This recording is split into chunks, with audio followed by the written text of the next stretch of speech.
So what's your first job here in Australia? I don't know. Joke. What was my first job?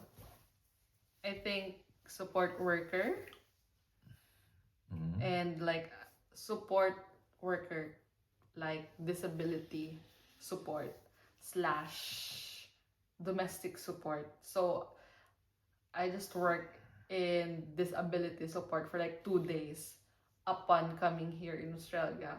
Well, syempre, I was lucky enough that I have titas that can help me and refer me to their friends. So that's why I had the chance to work as a support worker and a domestic worker ba natawag? Like domestic support. Yes, domestic support. Then yeah, it only took me 2 days to work as a support worker because I don't have a car during that time. So it's hard for me to travel from one place to another because it's home home Home service.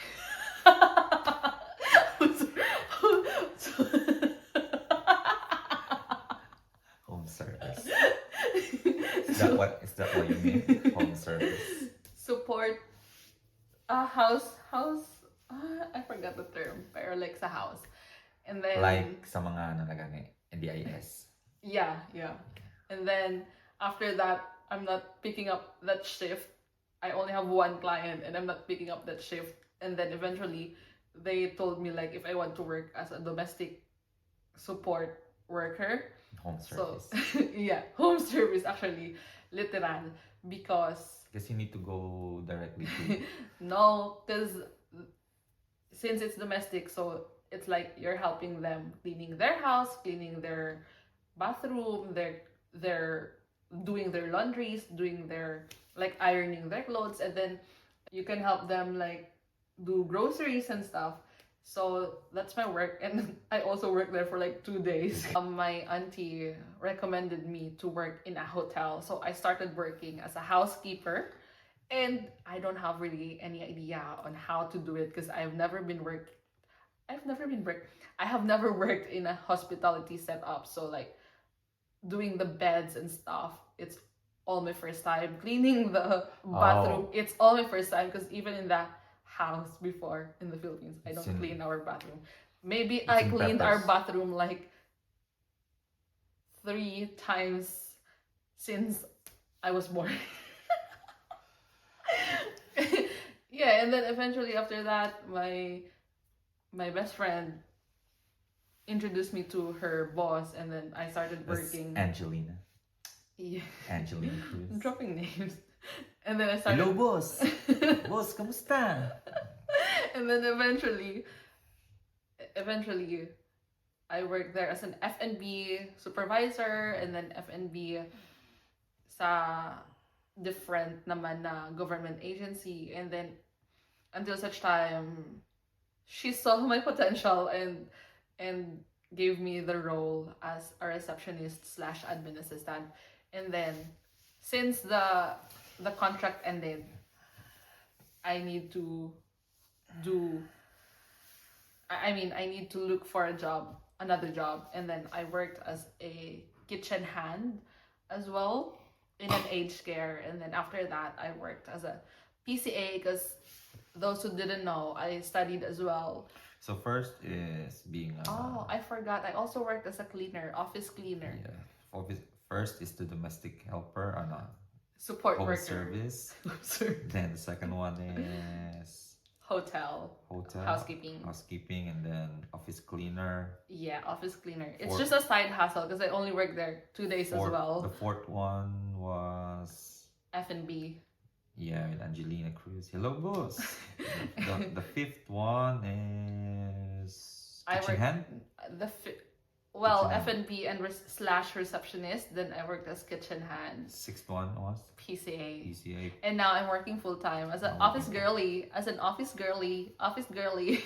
How about you? It took you.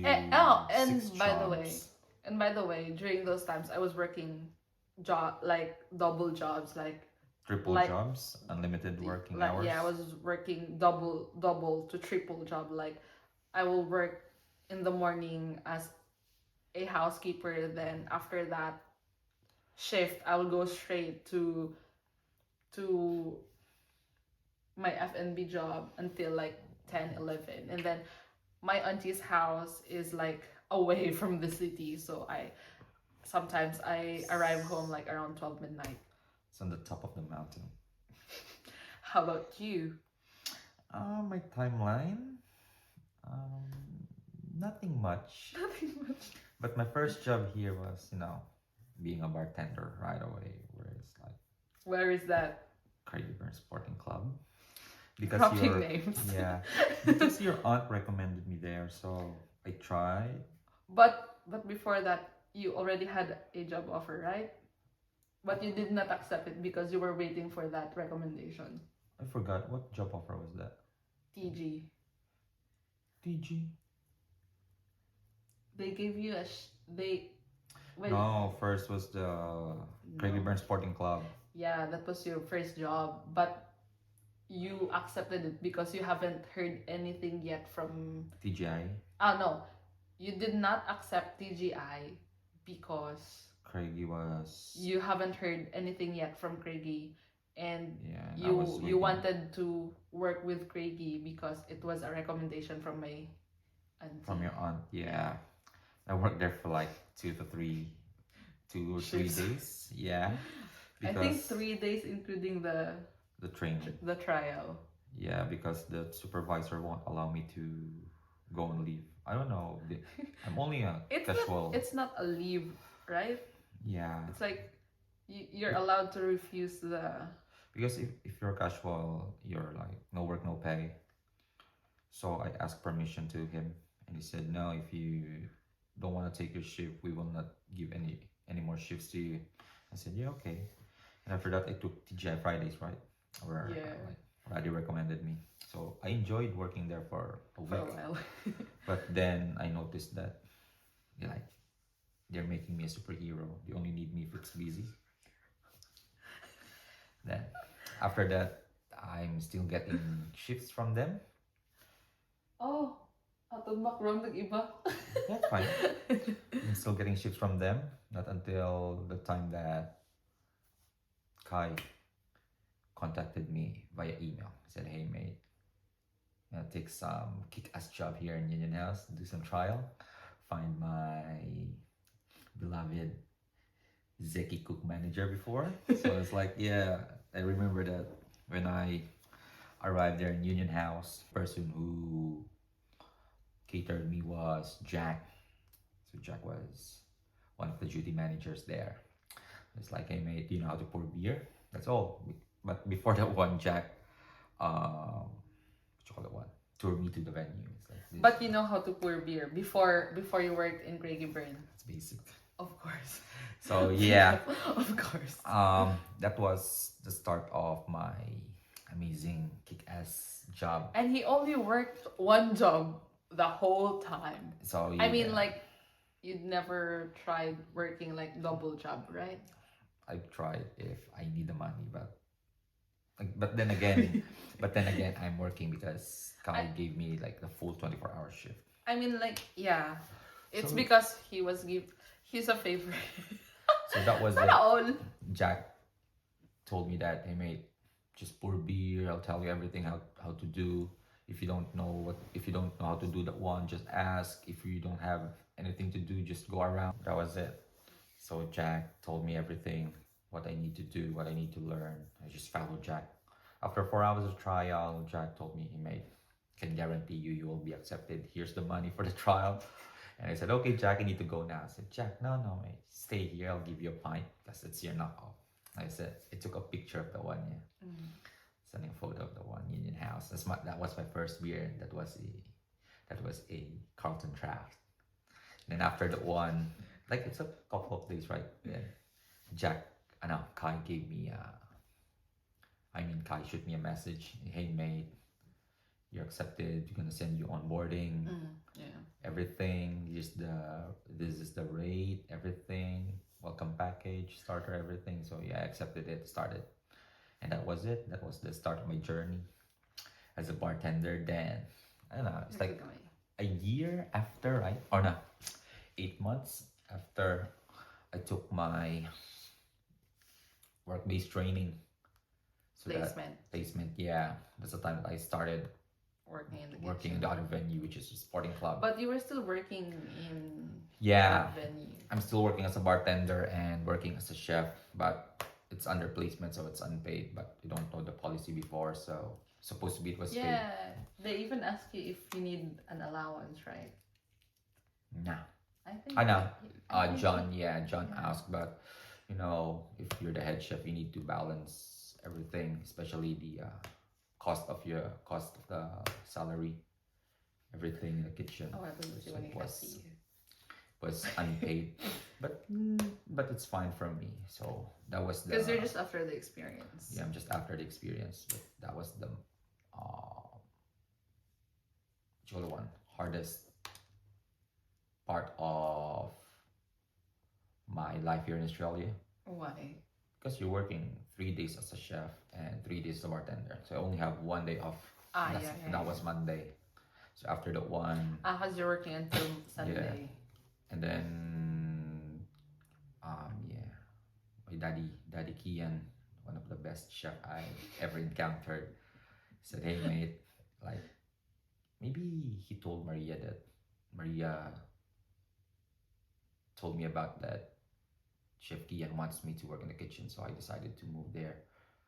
I'm still proud with them. Proud of them and happy that I work with them.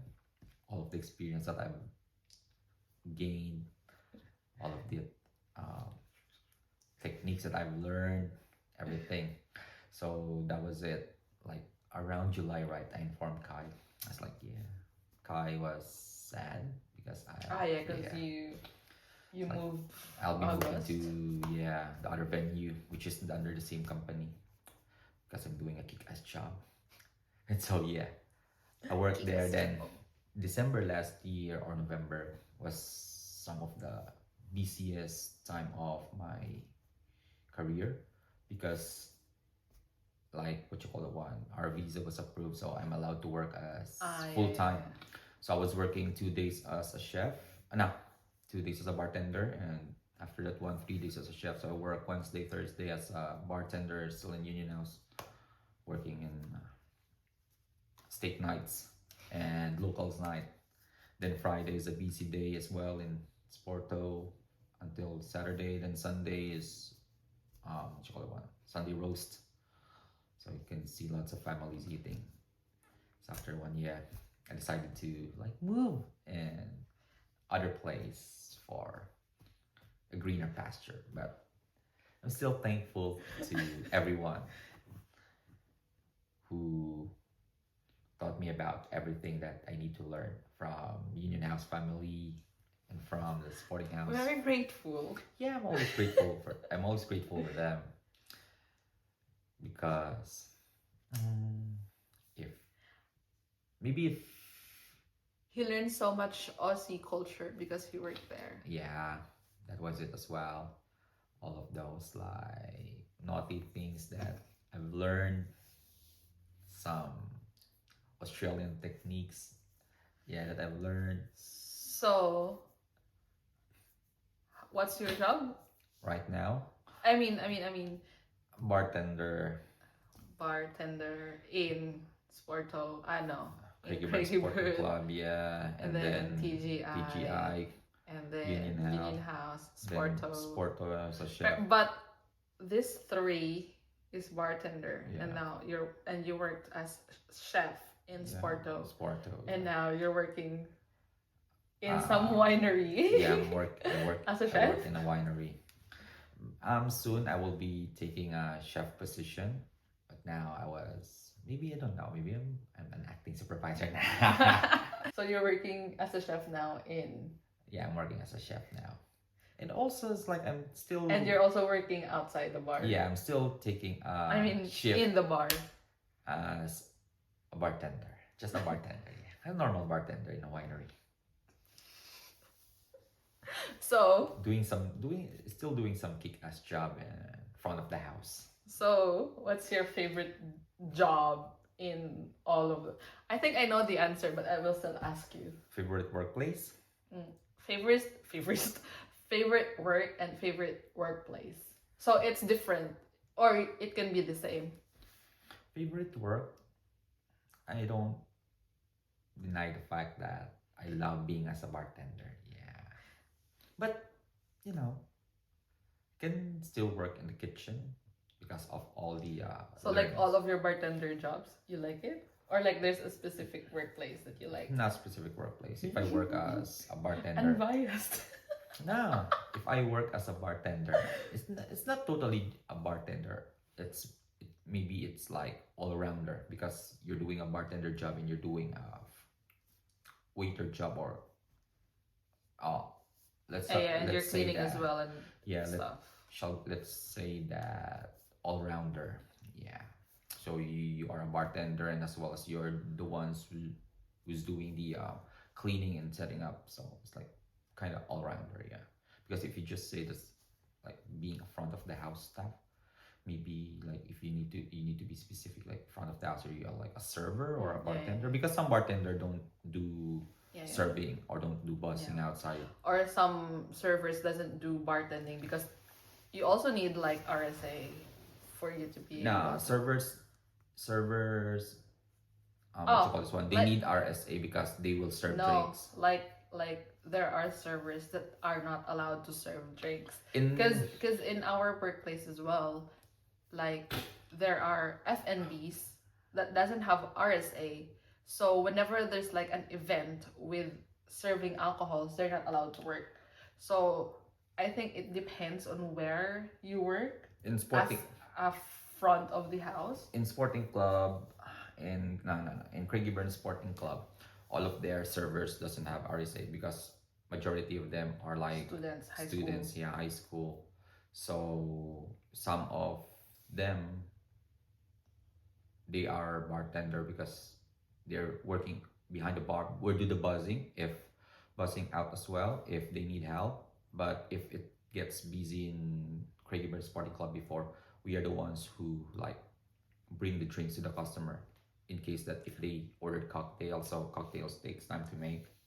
So that's what we do. So one time I remember that I asked one of the server, can you please help me bring this drink to the table 54? Yeah, and they told you. And she said that, doesn't oh, have- I'm really sorry, yeah. Kurt, I can't bring the one because I don't have RSA. I was like, Yeah. oh my god. Alright. Yeah. Mm. Very full English. Um, It's like, how do you feel that we moved out from our previous house? I feel relaxed. I feel fresh. Fresh. And I feel more comfortable because number one, 5 minutes away from your work. yeah, number one, I'm only like, actually, if I check, it's like just 4 minutes, but if it's traffic, it will take me like 5-6 minutes. But Shit, that's a big difference. Only like 3 minutes. yeah, and when we were still in our previous house, at our previous house, It took you like 2 hours to it will take reach. me like around 2 hours for me to arrive because I'm doing public transport. But if you're gonna drive it, it's 1 hour. But still, it's a big difference because like 1 hour compared to I 5 think- minutes. I think it won't be an hour because from the time you departed Donnybrook, you will be passing some freeways and It's gonna you be- will still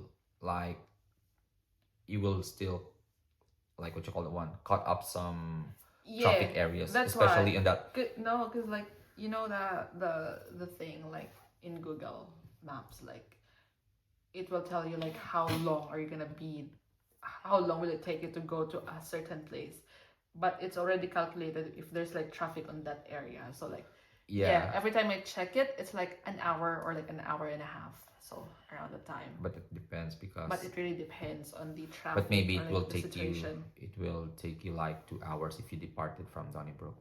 And the place that we moved into, it's like more spacious, and I feel like we really have more privacy compared to before, because I think because like our room is like separated from all of them, so like because we're renting out the master's bedroom, and we have our own lease. Like our names are under the lease already. So Soon you're gonna buy the house, right?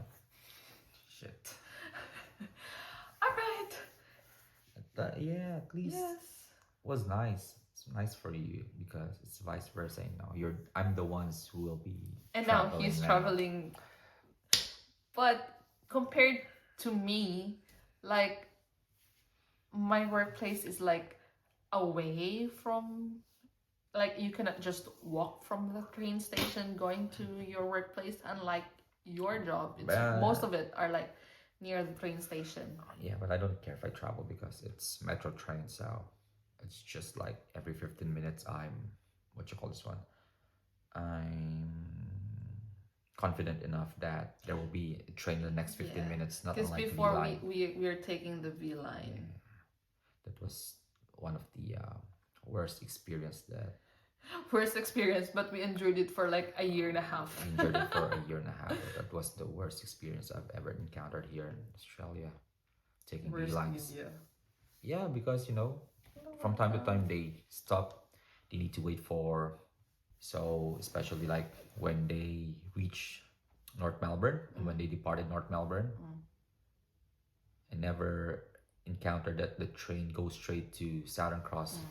Like 90% of my trip when I took V line, they always stop in the middle.